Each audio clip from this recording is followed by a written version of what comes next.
Olá, terceiro ano, como que vocês estão? Espero que todos estejam bem. Estamos aqui para mais uma aula de biologia e hoje a gente vai continuar o nosso capítulo 18.3, transição para o ambiente terrestre.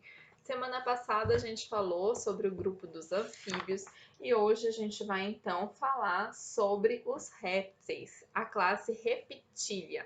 Então, abram, por favor, aqui na página 588, que a gente vai falar então sobre as características dessa classe.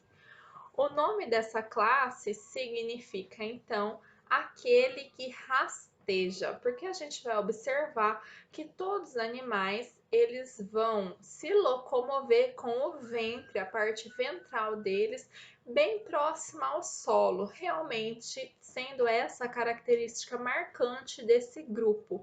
Eles se locomovem rastejando. Então, esse foi o nome que eles receberam, tá bom? Foram eles os que conquistaram completamente a vida terrestre. Eles estão adaptados completamente ao ambiente seco. Mas a gente vai poder observar que eles vão ocupar tanto ambientes secos, quanto ambientes terrestres úmidos, quanto ambientes aquáticos. Mas esse grupo, lembre-se, foi o primeiro grupo, a primeira classe adaptado completamente ao ambiente terrestre.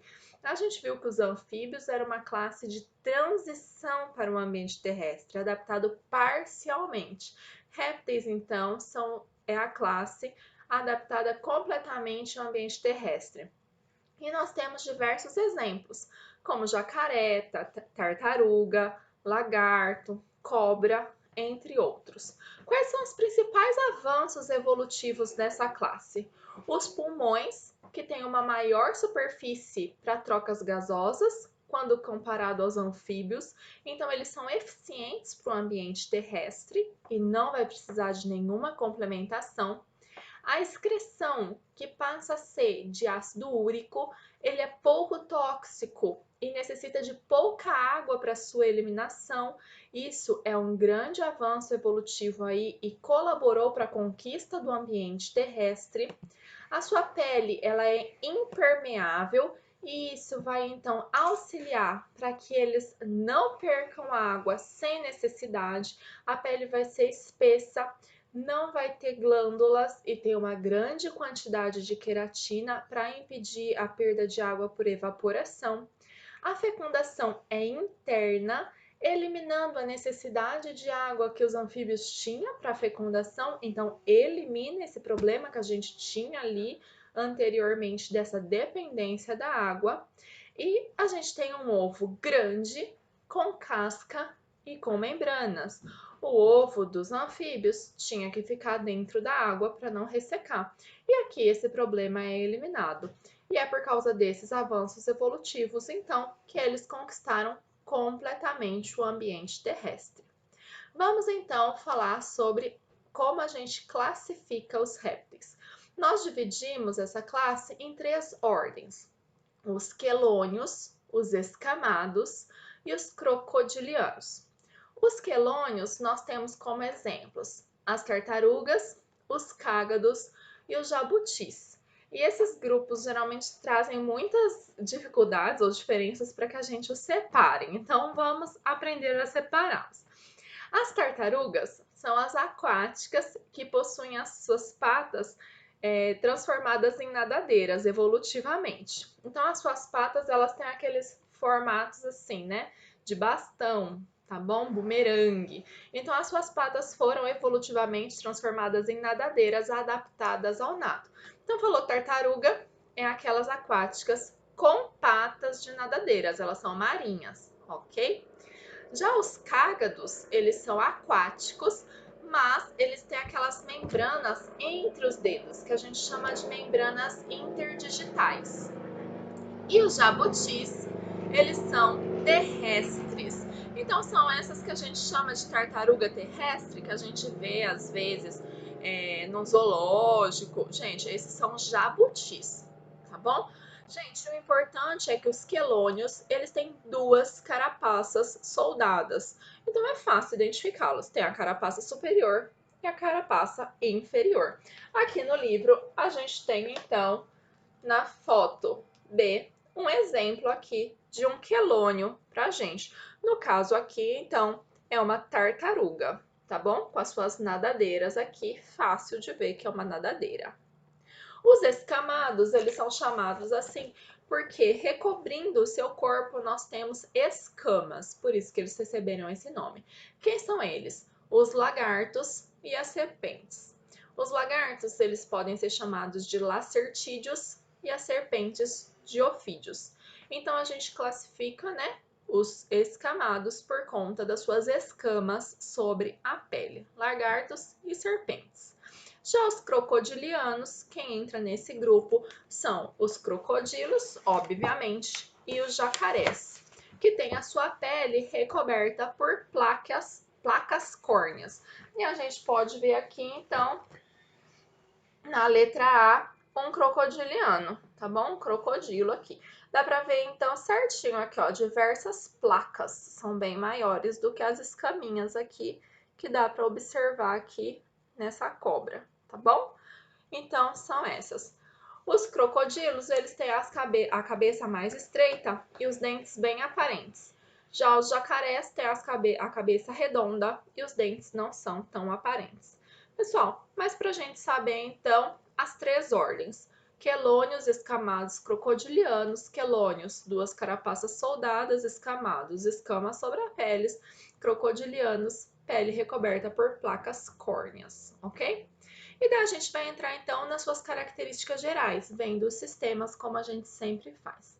De sistema digestório, há muito tempo a gente já está com o sistema digestório completo e digestão extracelular, dentro de uma cavidade, de um estômago. E a gente sabe que esse sistema digestório tem várias etapas, então vários órgãos, tem órgãos anexos para auxiliar nessa digestão.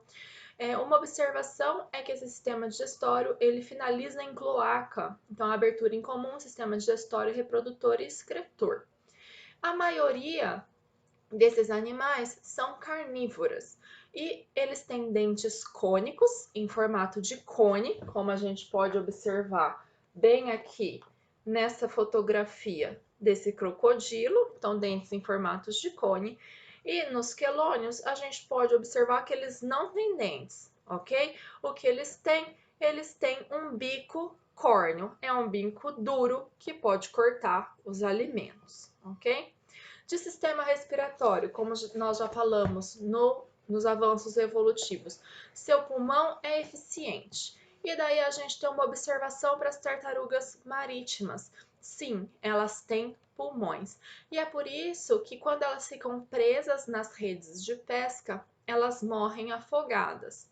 Mas elas têm uma superfície extra para trocas gasosas, que é a sua cloaca, que é vascularizada. Sim, a cloaca é vascularizada e ela auxilia para que a tartaruga consiga ficar mais tempo submersa. Mas após um certo período, a tartaruga tem que submergir para respirar oxigênio do ar, ok? Porque ela respira por pulmões.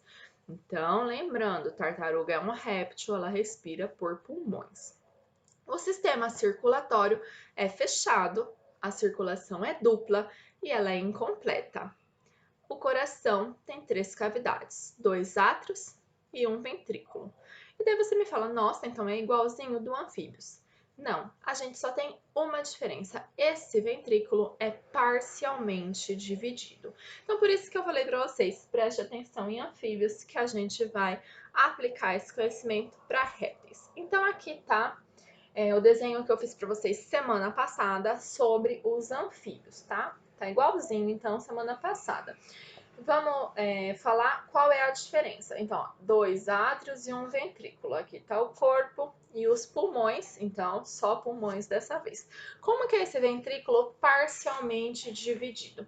A gente tem uma divisão aqui no meio do ventrículo, mas essa divisão não chega até o final Se ela não chega até o final, não há a formação de duas câmeras, não há a divisão desse ventrículo em dois. Ou seja, há uma pequena mistura de sangue aqui.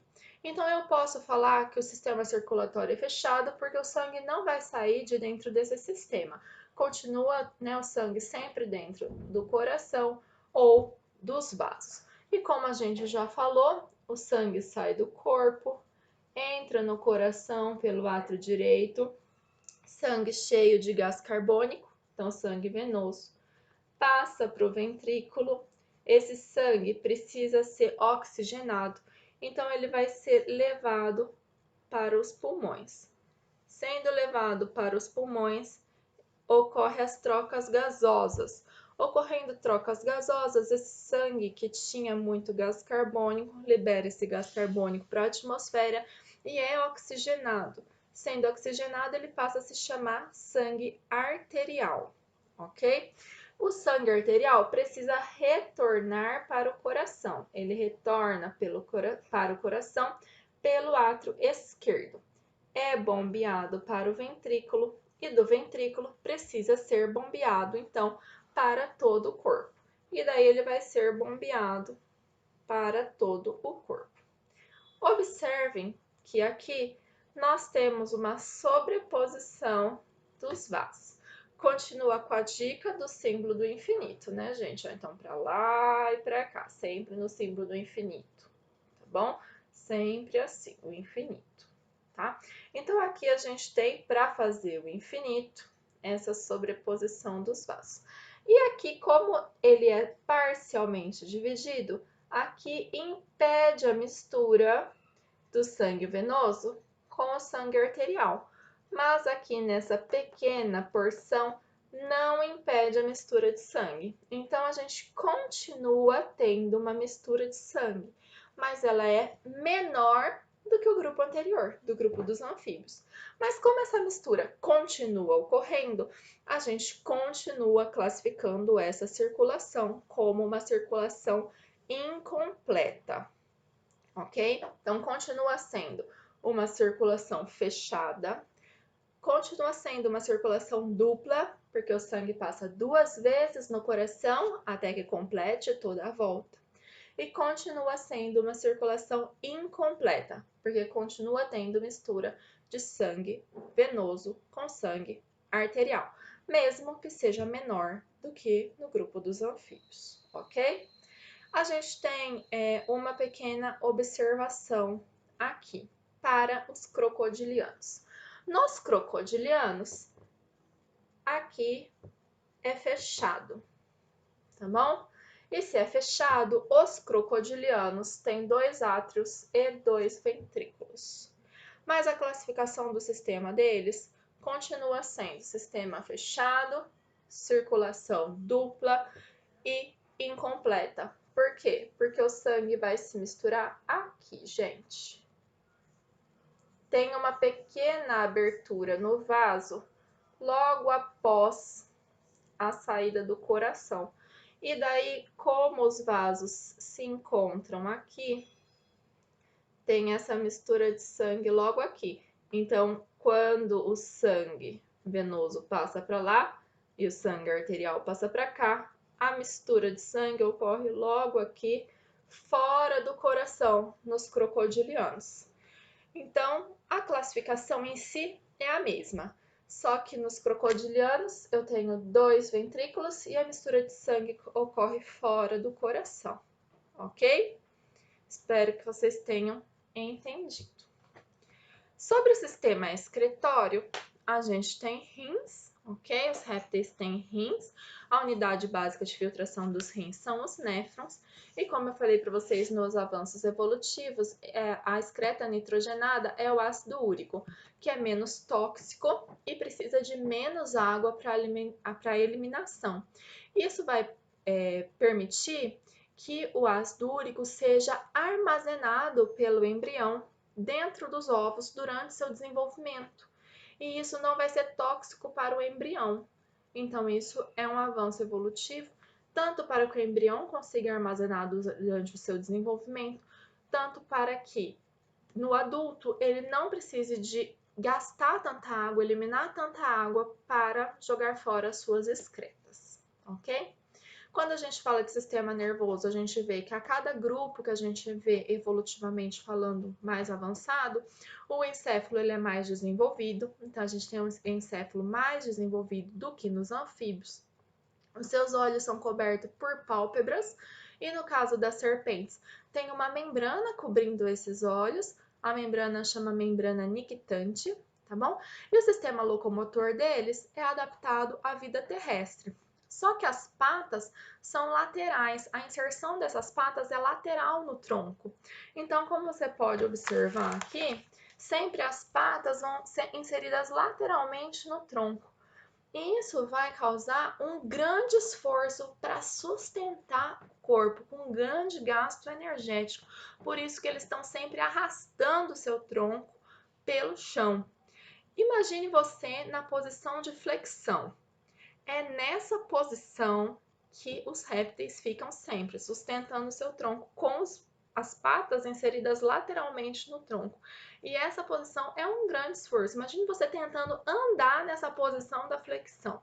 Então, realmente causa um grande esforço para a sustentação, um grande esforço muscular com grande gasto energético, ok? Mas foi uma adaptação para a locomoção no sistema terrestre, ok? No ambiente terrestre. E se a gente for falar sobre a sua adaptação para a reprodução no ambiente terrestre, a gente vai falar sobre os seus ovos. Lembrando que eles são dioicos, macho e fêmea, a fecundação, como eu disse, ela é interna, tá bom? Então, é independente da água e a fecundação tem que ocorrer antes da formação da casca, tá bom? Então, ela ocorre dentro do corpo da fêmea, antes da formação da casca do ovo, tá bom? O desenvolvimento vai ser direto, tá? Lá dentro do ovo, e eles são ovíparos. Como que é esse desenvolvimento? A casca, ela é uma casca de carbonato de cálcio. Essa casca, ela é muito importante para o desenvolvimento desse embrião no ambiente terrestre, porque ela protege esse embrião, primeiro, contra a desidratação, que ia ocorrer no ambiente terrestre, tá bom? Além do que, protege contra choques mecânicos e contra agressões, ok? Preservando então esse embrião durante o seu desenvolvimento. Além disso, a gente tem aqui, como vocês podem observar na página 589, o âminio. O âminio é essa bolsa que fica aqui em volta do embrião com o líquido amniótico, que é uma cavidade, o âminio então é uma cavidade cheia de líquido, que é quando a gente fala assim, estourou a bolsa nos mamíferos, né, nas mulheres mamíferos, é esse líquido, né, é equivalente, tá bom? Esse âminio, então, é o líquido que vai proteger contra os choques mecânicos e também contra a desidratação do embrião, a desidratação mais direta do embrião, tá bom? A gente vai ter o alantoide, tá aqui o alantoide. O alantoide é responsável pelas trocas gasosas e por acumular as excretas, tá bom? Então, acumula os resíduos. O saco vitelínico, que ele acumula os nutrientes que o embrião vai ser que vai ser necessário para o embrião durante todo o desenvolvimento. Lembrando, ele não tem uma ligação com a mãe para a mãe fornecer esses nutrientes para ele. Então, é aqui do saco vitelínico que ele vai retirar os nutrientes necessários para o seu desenvolvimento, tá bom? A gente tem também aqui o córeo, que participa das trocas gasosas. E lembrando, gente, que a casca, ela não é impermeável, ela tem que ser porosa para que ocorra trocas gasosas, tá bom? Gente, terminamos então de falar sobre os répteis. Eu peço que vocês façam a tarefa, o exercício 3, 4, 5 e 6, e a gente se vê na próxima aula. Tchau, tchau!